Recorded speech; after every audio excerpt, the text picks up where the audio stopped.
골로새서 3장 15절 우리 한 목소리로 함께 읽겠습니다. 그리스도의 평화가 여러분의 마음을 지배하게 하십시오. 이 평화를 누리도록 여러분은 부르심을 받아 한 몸이 되었습니다.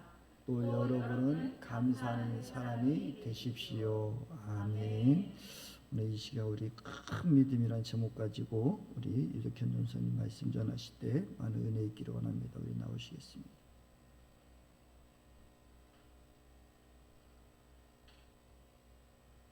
네. 먼저 너무나 연약한 저를 이 자리에 세우신 하나님께 진심으로 감사드리고 또 너그럽게 봐주시고 사랑해 주시는 당회장 목사님과 성도님들께 감사드립니다. 네. 이번 11월 다니엘 기도회를 하고 정말 저는 많은 은혜를 받았습니다. 여러분들 어떠셨어요? 많은 은혜를 받으셨나요? 21일 동안 제가 얼마나 은혜를 받았던지 이 마지막에 찬양하고 끝나는 날 자리를 뜨기가 싫은 거예요. 끝까지 남아있고 있다가 또 얼마나 은혜를 받았던지 그 다음 날도 오고 싶은 거예요. 저녁에 와서 또 기도를 했습니다. 그리고 또 아침에 출근하면서 교회에 가고 싶은 거예요. 네, 정말 은혜 많이 받은 것 같죠. 네, 21일 동안 이렇게 그런 하나님이 하신 역사들을 듣고 보고 제가 정말 많이 놀랬습니다. 제가 이렇게 믿음 생활을 한다고 하고 있지만 이렇게 정말 스스로 감동이 되어서 이렇게 교회에 막 오고 싶은 마음이 있는 적이 많지 않았던 것 같아요. 네, 그렇게 은혜를 받았습니다.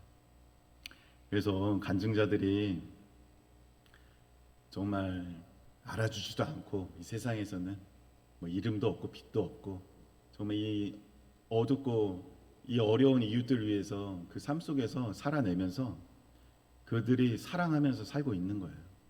하나님 말씀대로 살고 있는 겁니다. 작은 예수로 살고 있는 사람들이 이제 하나님께서 그분들을 세우셔서 우리를 깨우시려고 다니엘 기도회에 딱 세우신 거예요. 그 각각의 간증들 들을 때마다 정말 너무나 도전이 되었습니다. 그래서 나도 저런 삶을 살고 싶다. 저런 큰 믿음을 갖고 싶다. 이렇게 생각하면서 나의 사명은 무엇일까? 나는 무엇을 하면서 하나님께 영광을 올려드려야 될까? 이번 다니엘 기도를 통해서 그래서 한번 여쭤봐야 되겠다. 결단을 하고 이제 매일매일 나와서 이렇게 다니엘 기도회를 함께 했습니다. 그래서 여기 이제 매일매일 오신 분, 개근하신 분도 계세요. 개근하신 분도 있더라고요. 저는 뭐 그러지 못했지만 최대한 나오실 때 나와서 이렇게 하려고 노력했습니다. 그래서 제가 그분들의 믿음을 보고 저 자신을 돌아보면서 이렇게 저와 그분들의 차이점이 무엇일까? 저 사람들은 어떻게 저렇게 살고 나도 똑같이 믿는 사람인데 나는 왜 저렇게 살지 못할까?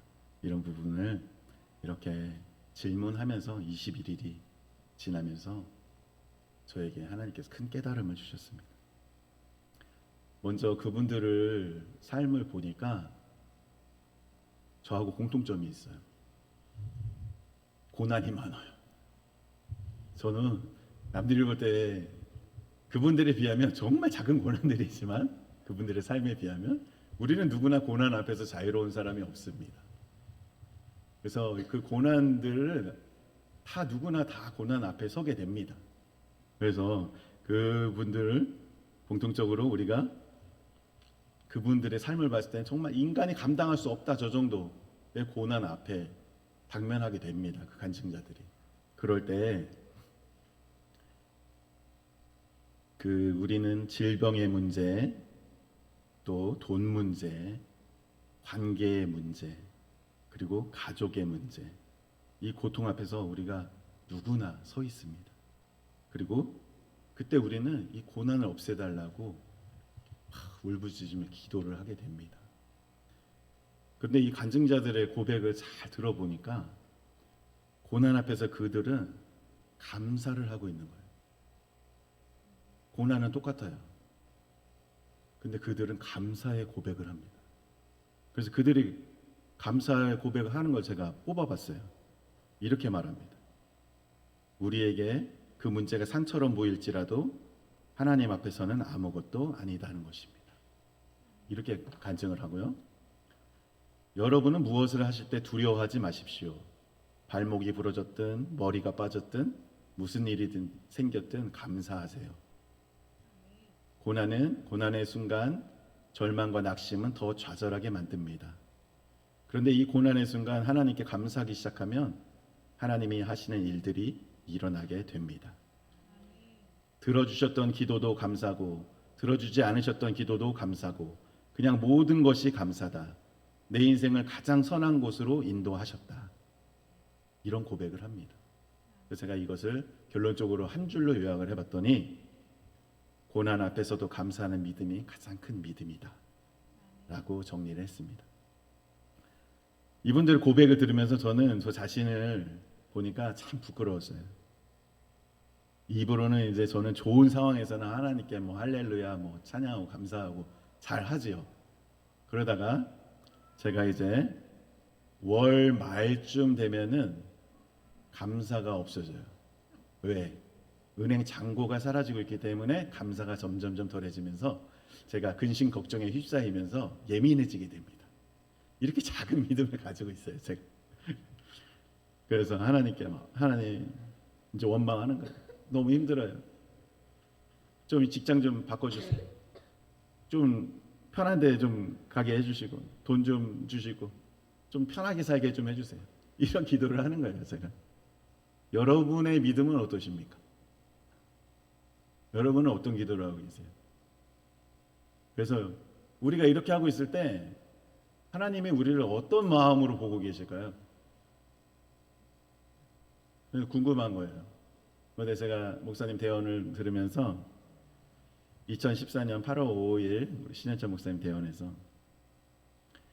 이런 우리의 연약한 믿음을 보시는 하나님의 안타까운 마음을 엿볼 수가 있었습니다. 그래서 지금 이제 영의 눈을 떠서 보시면은 이렇게 지금 이 순간 이 자리에 하나님 예비하신 축복들이 정말 이 강대상이 보이지 않을 만큼 쌓여 있습니다. 쌓여 있어요. 여기에 실제 영의 눈을 떠서 보면 쌓여 있고 온갖 진귀한 음식들과 과일들이 진짜 쌓여 있고 잔치상을 준비해 놓으셨어요. 여기는 잔치가 열리는 곳입니다.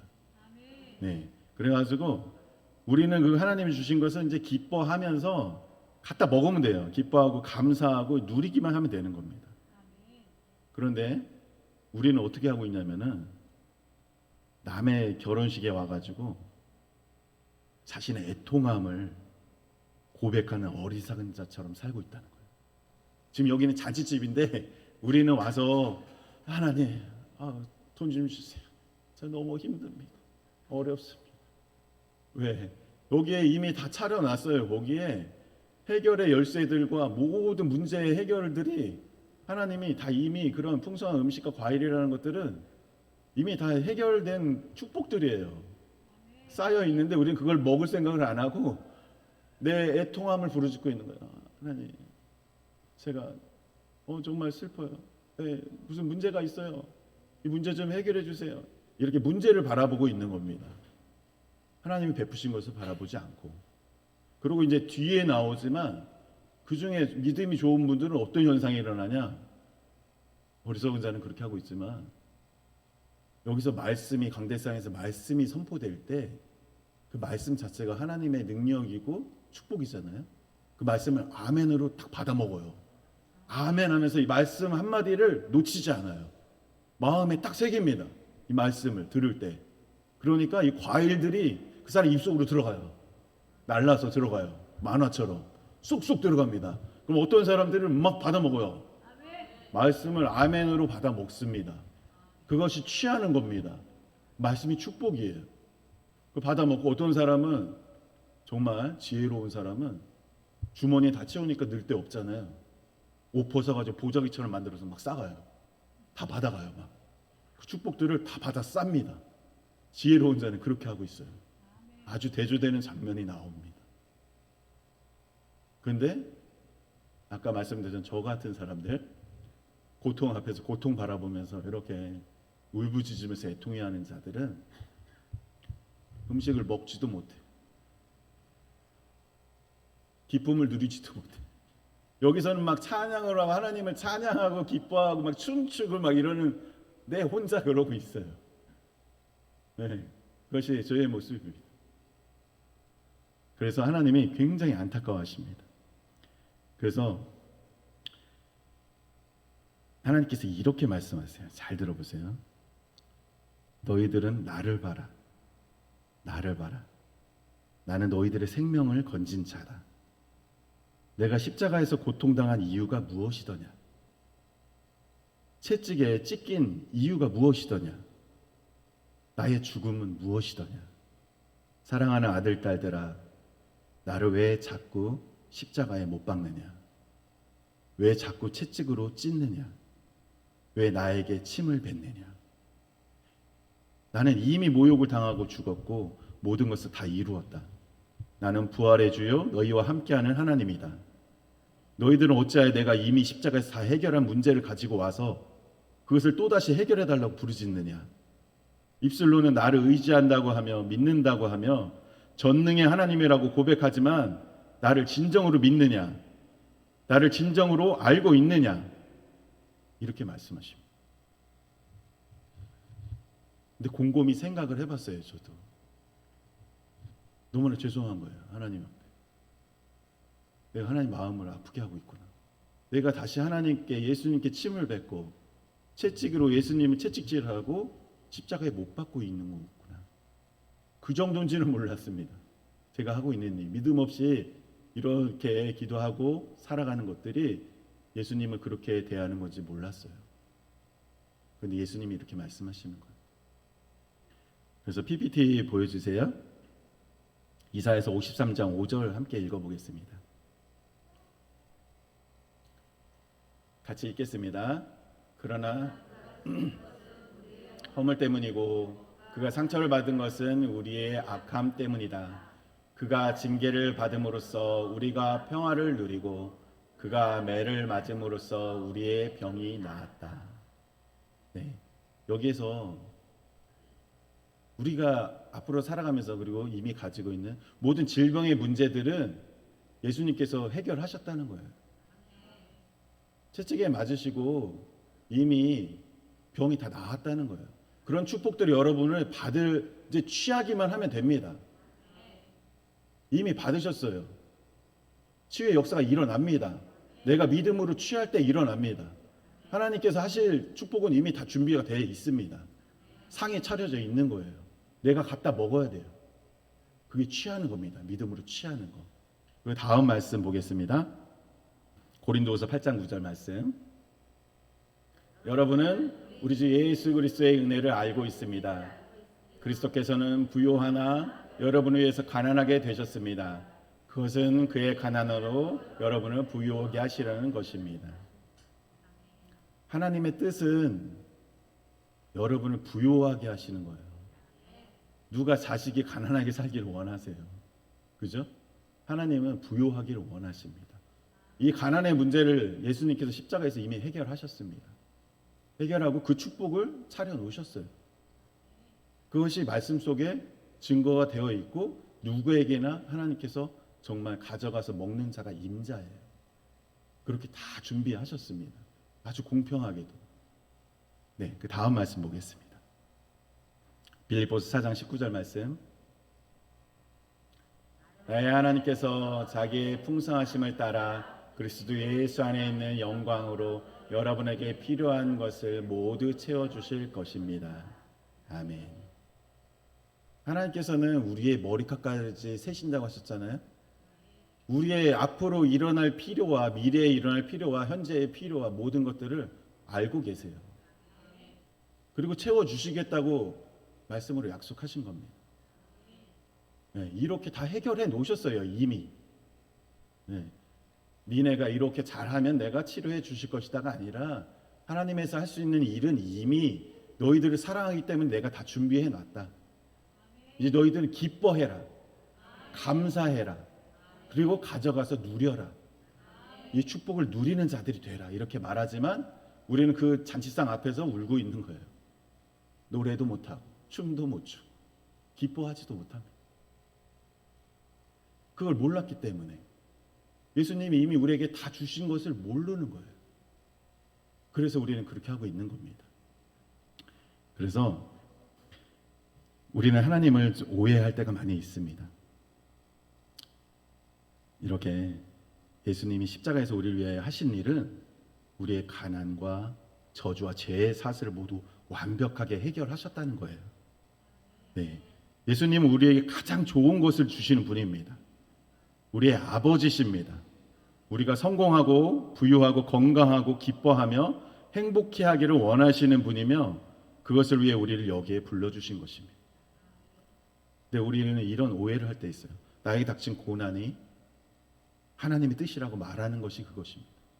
우리는 그런 분들 저는 자주 만납니다. 하나님이 나를 치셔가지고 나를 이렇게 해가지고 오해하시는 거예요. 하나님은 그렇게 하시지 않습니다. 네. 고난은 사단이 주는 겁니다. 죄가 주는 거예요. 하나님은 그것을 해결하러 오신 분이에요. 질병을 주시는 분이 아니라 치유하시는 분입니다. 예수님이 하신 일을 보시면 알 수 있습니다. 무슨 일을 하셨습니까? 귀신을 쫓고 병을 고치고 우리에게 축복을 주러 오신 거 아니에요. 예수님께서 영생을 주시고 구원하시려고 오신 분입니다. 하나님을 오해하시지 않으셔야 됩니다.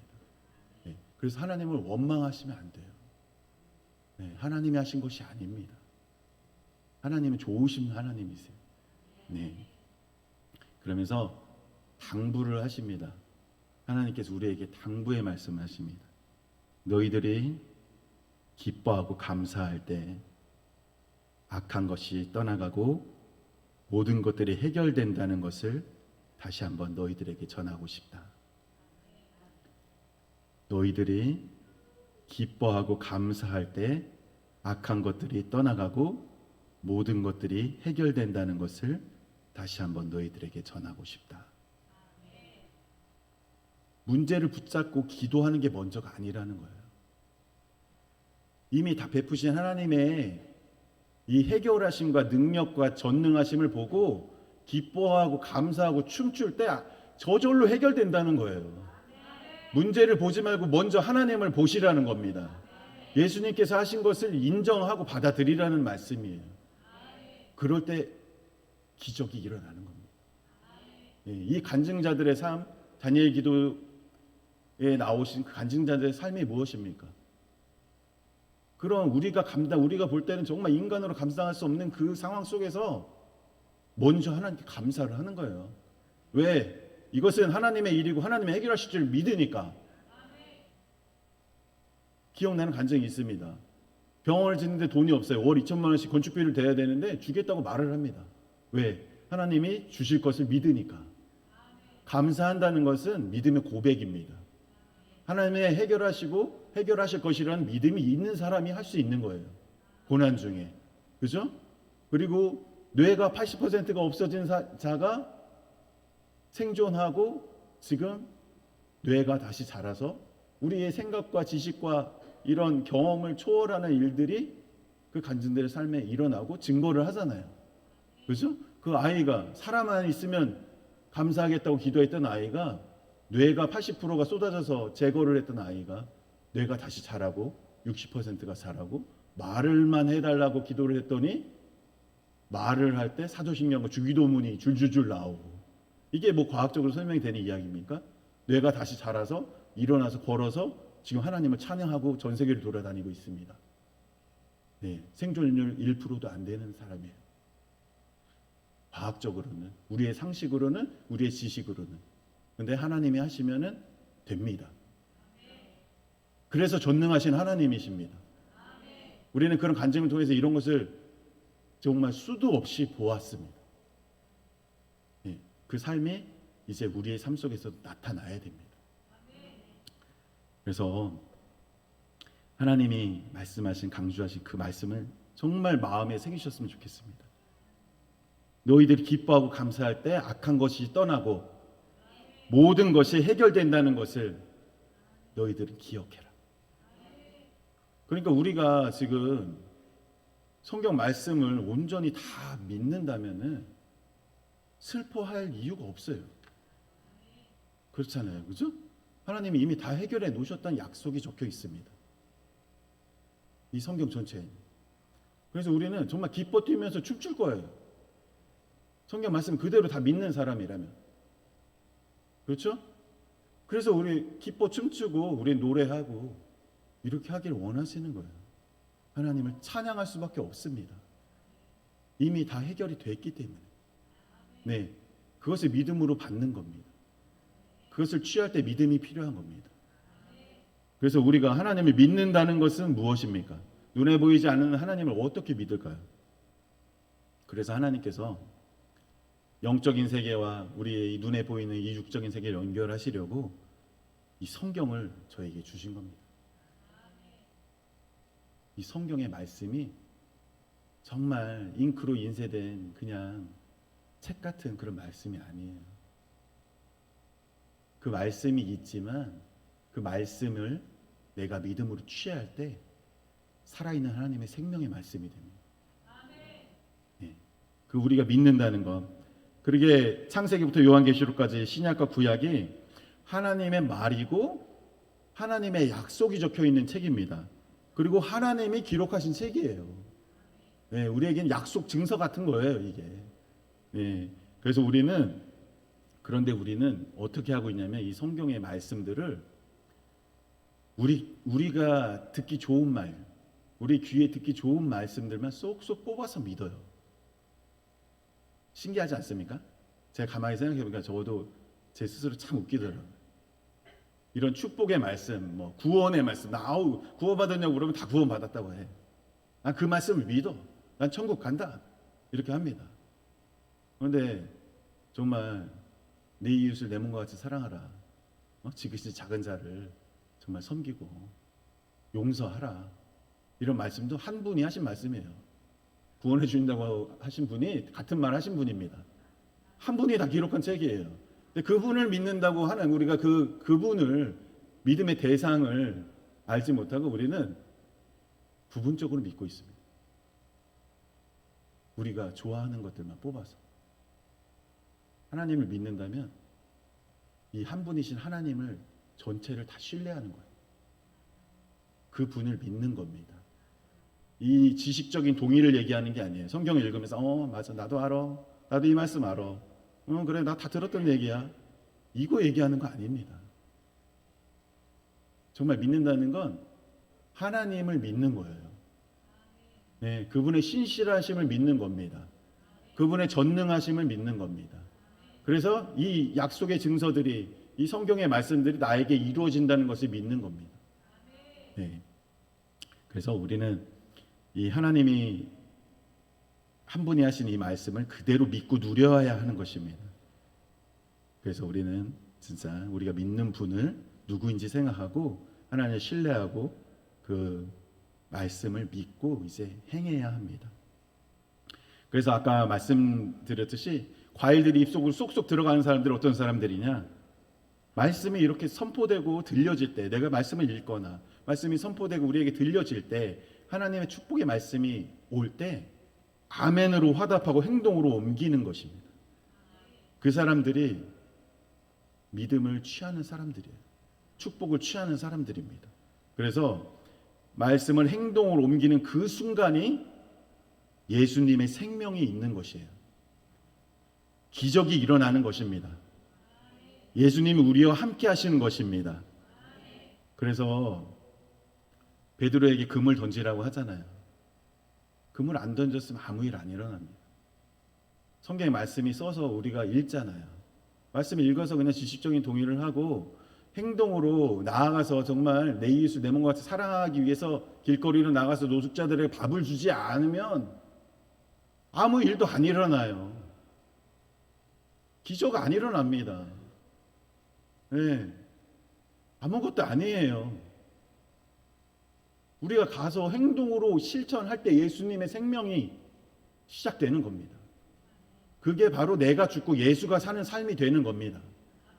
말씀을, 명령을, 하나님이 나의 왕이시기 때문에 내가 그것을 듣고 순종하려고 나아가는 거예요. 행동으로 실천할 때 시작되는 겁니다. 기적이 일어납니다. 그리고 역사들을 보시게 되실 겁니다. 병이 고쳐지시고 귀신이 떠나간 역사가 일어나는 거예요. 그때 내가 행동을 옮기기 전에는 아무 일도 일어나지 않습니다. 그러면 우리가 이렇게 말씀대로 살려고 나아가려고 할 때 가장 방해하는 것이 무엇일까요? 어떤 외부에서 나를 찌르는 사람들 때문에 내가 못하는 것 같습니까? 그것이 아닙니다. 제가 대원에서도 정말 많은 것을 듣고 배우고 깨달았는데 하나님의 말씀을 순종하지 못하게 가장 방해하는 것은 나 자신이에요. 나의 자아의 욕심입니다.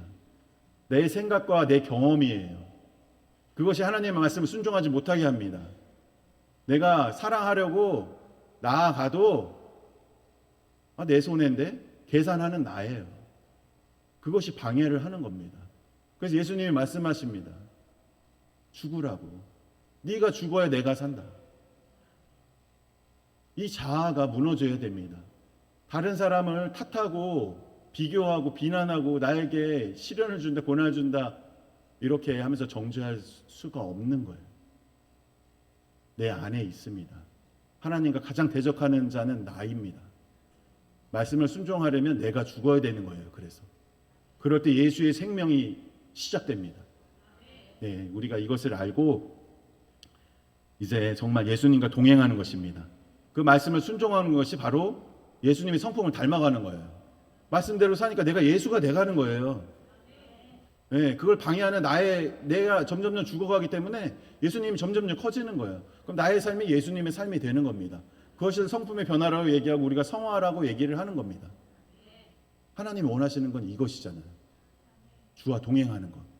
우리가 입술로는 고백 잘하죠. 주님과 동행하는 것. 나 주님과 동행해요. 어떻게 동행합니까? 이것이 동행하는 것입니다. 말씀으로 행동으로 옮기는 것이 동행하는 것입니다. 그럴 때 역사가 일어나고 왜? 예수님이 하니까. 예수님이 하니까 이 천국의 권세가 임하는 겁니다. 그 일이 해결되는 겁니다. 기적이 일어나고 이런 일들을 우리는 많이 보게 될 것입니다. 앞으로. 왜? 그것을 하게 하시려고 하나님께서 우리에게 이렇게 알려주시는 거 아니겠습니까? 네, 그래서 우리 정말 그런 큰 믿음을 가진 자들이 다 되실 줄 믿습니다. 그래서 정말 마음속에 두려움이 있을 때 기뻐하십시오. 하나님이 이미 해결하셨습니다. 아직도 마음속에 염려가 있을 때 감사하세요. 이미 해결하셨어요. 네, 우리 마음속에 계신 하나님을 바라보세요. 그리고 모든 근심과 걱정, 염려를 내려놓고 먼저 기뻐하고 춤추고 노래하십시오. 이 찬양, 우리가 막 찬양 부를 때 그냥 가사 이렇게 따라서 그냥 하는 게 아니라 진심으로 기뻐하며 찬양하세요. 우리는 그렇게 기뻐하라고 하나님이 여기 불러주신 거예요. 기뻐서 찬양하고 춤추고 노래하라고. 춤도 추셔도 돼요. 그렇게 하라고 여기에 불러주신 거, 잔치집에 초대하신 거예요. 여기 잔치집입니다. 그 항상 기억하셨으면 좋겠어요. 이런 예배가 잔치예요. 잔치. 천국 잔치. 하나님이 진짜 온갖 맛있는 거 다 갖다 놓으셨다니까요. 네. 그래서 우리 기쁨주만교회에 오신 성도님들은 정말 축복의 사람들인 것이 뭐냐면은 제가 대언 들을 때 하나님께서 정말 많이 얘기하세요. 정말 이곳에 착한 양들 모아준다. 기쁨주만교회에 착한 양들 보내신다. 착한 양들이십니다. 여러분들이 착한 양들이세요. 그래서 하나님이 뭐라고 얘기하냐면은 정말 순하고 착한 양들을 여기에 모아줄 것인데 그 사람들은 내가 고른 다음에 또 고르고 또 고르고 또 고르고 또 고르고 또 7번 골랐대. 7번. 그렇게 골라가지고 여기에 보냈다는 거예요. 내가 내 힘으로 여기 와 있는 것 같잖아요. 아니에요. 이것이 하나님의 은혜입니다. 네, 이곳에서 하나님이 잔치집을 누리게 하시려고 불러 모아주신 거예요. 그래서 우리는 기뻐하고 감사할 수 있습니다. 그냥 하나님이 주신 것도 없이 기뻐하고 감사하라고 하십니까? 이미 다 해결해 놓으셨기 때문에 우리는 기뻐할 만하기 때문에 기뻐할 수 있는 겁니다. 예수님 때문에 기뻐할 수 있는 거예요. 우리가 감사할 수 있는 거예요. 고난 앞에서 이미 해결되었기 때문에 감사하는 거예요. 그것이 믿음으로 취하는 자의 삶입니다. 네, 그것이 큰 믿음입니다.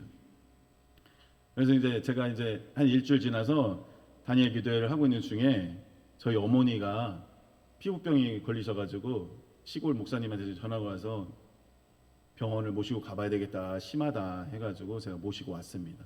보니까 피부병이 문제가 아니라 피부병은 금방 해결됐어요. 피부과 가서 약 하루 드시니까 싹 났습니다.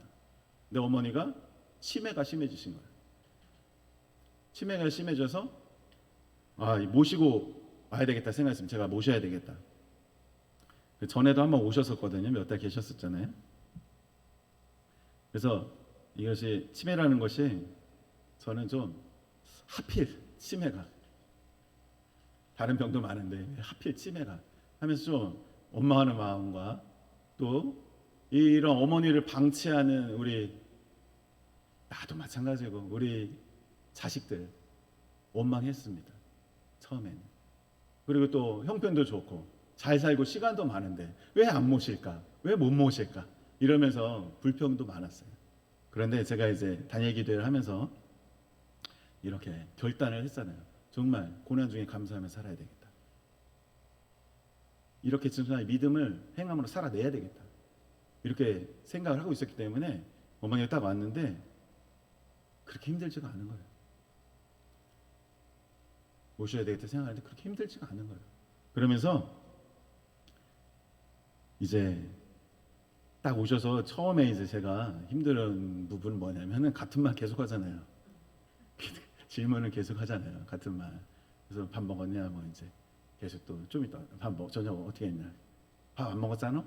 뭐 계속 물어보는 거예요. 그러니까 저도 이거 참 짜증이 나는 거예요. 짜증나요. 대답을 계속해서 나중에 이제 또 대답 안 하기도 하다가 또 계속 물어보니까 대답도 해주다가 친절하게 처음엔 했다가 나중에 짜증이 나서 막 화가 나면서 언성이 높아지는 거예요. 그러면서 또 이제 또 특이한 점이 맛있는 걸 이렇게 해드리려고 그래도 어머니 대접해드리려고 상에 차려놓으시면은 드시질 않아요. 배부르다고 손사래를 치고 안 먹는다, 안 먹는다. 밥 먹었다가 이러면서 안 되세요? 그래서 제가 이제 딴짓하고 이제 어디 가잖아요. 안 보잖아요. 몰래 숨어서 하고 안 먹은 척하는 거예요. 근데 그걸 보는데 되게 이게 극렬한 마음이 있어야 되는데 화가 얼마나 나는지, 왜 안 먹는다고 해놓고 먹냐면서 왜 그렇게 하냐고. 이렇게 이제 고생만 하다가 이제 좀 먹고 살만 하면은 맛있는 것도 드시고 좀 편안히 좀 뭐 먹고 싶다 얘기도 하고 이렇게 하라고 처음에는 언성을 높였습니다. 그러면서 제가 너무 속상하고 슬퍼서 하나님 기도를 해서, 하나님 우리 엄마 도대체 왜 저런 겁니까? 우리 엄마 왜 그러시는 거예요? 그랬더니 하나님이 이렇게 말씀 주시더라고요. 감동을 주시더라고요. 너를 너무 사랑해서 그렇단다.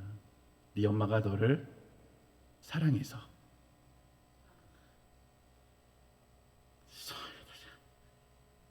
입에 있는 것도 꺼내주고 싶다. 하나님의 마음도 그렇다는 거예요.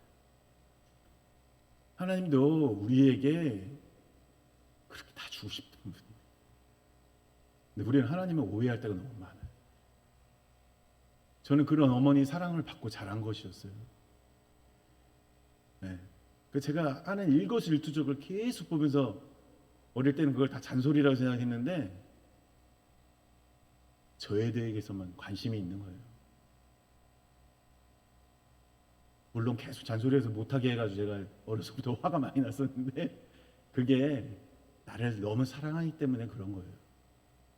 하나님이 우리를 그렇게 나만 보고 계십니다. 네. 자기 입에 있는 것까지 꺼내주는 부모님처럼 다 주고 싶은 거예요. 근데 하나님이 부족한 게 뭐가 있어요? 왜 안 주겠습니까? 자녀들에게 다 주고 싶죠. 이 물질의 축복, 이 세상에 살아가면서 필요한 것들, 그리고 이 영적인 세계에 대한 영생의 축복, 가장 귀한 것 왜 다 안 주시겠어요? 그렇죠? 진짜 우리 부모님처럼 하나님 그런 분입니다. 그런 성품의 하나님이세요. 그래서 제가 가만히 돌이켜 보니까 어머니는 제가 어렸을 때 그렇게 안 드셨던 거예요. 어렸을 때부터. 그래서 이제 막 고등어도 왜 머리만 드시고 이렇게 하잖아요. 그러면 엄마가 머리가 맛있다 그러면 저는 얼마나 이 청개구리 갖고 개구장이 또 그거 뺏어 먹는 거야. 몸통 다 먹고 머리 뺏어 먹는 거예요, 제가. 맛있다고 하니까 진짜 맛있나 보려고. 그렇게 욕심이 많고 철이 없고 이랬던 사람입니다. 그래서 그때는 제가 먹는 거 바빠서 엄마의 그 사랑이니 뭐니 뭐 이런 거 바라보지도 못했죠. 근데 가만히 뒤돌아보니까 저는 진짜 지극히 하나님의, 우리 어머니의 그 지극한 사랑 속에서, 관심 속에서 자란 겁니다. 그래서 어머니를 모시는 것이 감사함으로 다가왔어요. 그래서 어머니가 치매여서 감사합니다. 왜? 치매가 아니었으면 저희 집에 붙어 계실 분이 아니에요. 네. 사람들 의식하고 뭐 교회에서도 그러시잖아요, 그죠? 다른 사람한테 손에 뭐 이런 싫은 소리 그런 거 하나라도 안 들으려고 평생을 그렇게 하신 분이에요. 치매라서 감사합니다. 네, 잊어버리셔요. 가겠다고 해놓고 잊어버리시고, 가겠다고 해놓고 잊어버리시고 하니까 다행이에요. 그리고 또 장인어른이 함께 계셔서 감사합니다. 왜냐하면 엄마가 엘리베이터 조작이 안 되고 비밀번호 열고 들어오는 게 안 돼요. 다 잊어버리시니까 될 수가 없잖아요. 장인어른이 같이 손 붙잡고 가시는 거예요, 센터에. 같이 퇴근하시니까 가실 수가 있는 거예요, 센터에. 그래서 감사합니다, 우리 장인어른이 함께 계셔서. 그리고 어머니에게 제가 받은 사랑과 은혜를 갚을 수 있는 시간을 주셔서 감사합니다. 그리고 또 가족들이, 우리 아이들도 있고 우리 김선현 사모도 있고 또 어머니를 잘 감당해줘서 감사합니다. 그래서 제가 하나님께 기도했습니다. 하나님, 자꾸 집에 간다고 계속 말씀하셔가지고 센터 잘 다니게 해주세요 하고 기도를 했는데, 집에 간다고 요새는 잘 안 하세요. 아침에 일어나면 센터 가려고 싹 씻고 양말 신고 준비 딱 하고 계시면서 우리 장인어른 빨리 안 일어난다고 이렇게 또 잔소리 하시면서 준비 싹 하고 계십니다. 새벽 몇 시에 일어나는지 몰라요. 저는 언제부터 준비하는지는 몰라요. 네, 정말 8시에 가는데 최소 7시 이전에 다 끝나는 것 같아요, 준비가. 그렇게 하고 앉아서 기다리고 계십니다. 그래서 너무 감사합니다. 그래서 제가 이 말씀을 정리하겠습니다. 정말 이제 가장 큰 믿음은 하나님을 신뢰하기 때문에 어떠한 고난 앞에서도 감사하는 것입니다.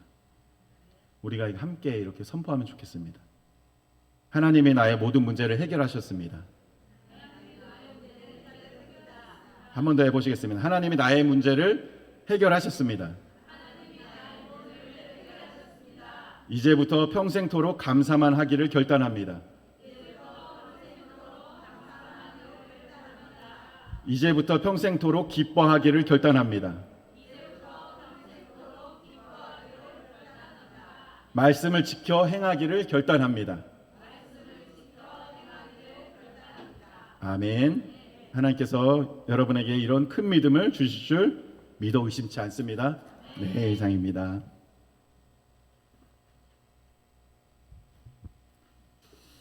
네, 우리 제가 기도하고 있지만 우리 전선영하고 또 사모님 위해서도 한 번 더 기도했으면 좋겠습니다. 저는 못할 것 같아요. 33평 아파트에 장인어른 모시고 장모님 또 엄마 모시고 더군다나 같은 동성도 아니고 다른 이성인데 그래 감당하고 계시는 그 모습 보면서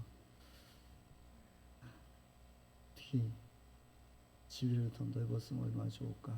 거기에 또 우리 재건이 사춘기고 제 어린 나이에 것들을 감당하고 있는 모습들 보면서 참 애들 참 고마운 마음이 좀 있습니다. 어떻게 보면은 집에 방 하나 얻고 싶고 엄마 아빠하고 편하게 살고 싶을 텐데 네, 할머니 할아버지들 하시는 잔소리 듣고 여러분 사실 솔직히 한번 생각해 보세요. 여러분 자녀들이 매일 그런 잔소리 들으면 아이들이 그냥 버틸 수 있을 것 같아요. 함부로 우리 얘기 안 했으면 좋겠습니다. 할머니 할아버지 똑같은 얘기 또 하고 뭐 가져오라 저거 가져라. 엄마 아빠는 또 바빠서 직장 나가야 되고 그런데 뭐 할머니 챙겨야 돼, 할아버지 챙겨야 되지. 그런 모습 속에서 하루 이틀이면 감당할 수 있을 것 같지만 몇 년, 오랫동안 이렇게 하고 있는 것을 보면 사실 저는 저희 재건이에게 참 고맙다. 어떻게 쟤들이 그래도 잘 자라고 있다 라는 생각을 가져보면서 그 마음도 녹여나기도 합니다.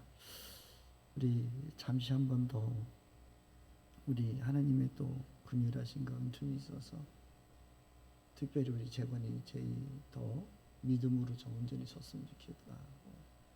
나중에는 큰 복이 될 겁니다. 할머니 할아버지하고 같이 살았던 그 기억, 또 부모님의 그 기억이 지금은 보기에 어렵고 힘들지 모르지만 나중에는 그것이 그들에게는 큰 재산이 될 거로 저는 봅니다. 우리 함께 좀 잠시 1분간만 좀 한번 더 기도해주고 싶은 마음이 간절합니다. 우리 함께 좀 기도합시다. 사랑과 은혜가 풍성하신 아버지, 우리가 주님의 믿음으로 살아간다고 하지만 솔직히 그것을 감당하지 못할 것들이 너무 많이 있습니다. 늘 외치고 있지만 또 그것을 나의 삶으로 적용시키지 못할 때가 너무 많고 우리가 판단하고 정죄하고 있을 때가 너무 많이 있습니다. 아버지, 오늘 이 시간 우리에게 긍휼을 베풀으셔서 먼저 우리의 죄악들을 다 용서하여 주시고 아버지, 또 우리가 우리의 말씀으로 살아간다는 것, 하나님 뜻 가운데 살아간다는 것이 무엇인가, 또 믿음의 본을 보이고자 또 그렇게 살고자 애쓰고 있고 힘쓰고 있는 우리 전사님과 아버지와 우리 사모님과 또 우리 재건이 제이에게 축복합니다. 아버지, 저들을 축복하여 주시옵시고 저들의 마음속에 더 주님의 사랑으로 가득하게 하여 주시옵시고 이 고난의 시간이 어쩌면 터널의 시간입니다. 주님이 통과케 하여 주시옵시고 이후에는 하나님의 영광의 광채가 차고 넘치지 믿사오니 부어주시고 축복하여 주시옵소서. 이 터널을 잘 감당할 수 있도록 도와주시옵소서. 주님이 함께 하시고 축복하심을 믿사오며 거룩하신 예수님의 이름으로 간절히 기도드렸습니다. 아멘. 우리 찬송가 540장 한 장 더 부르시면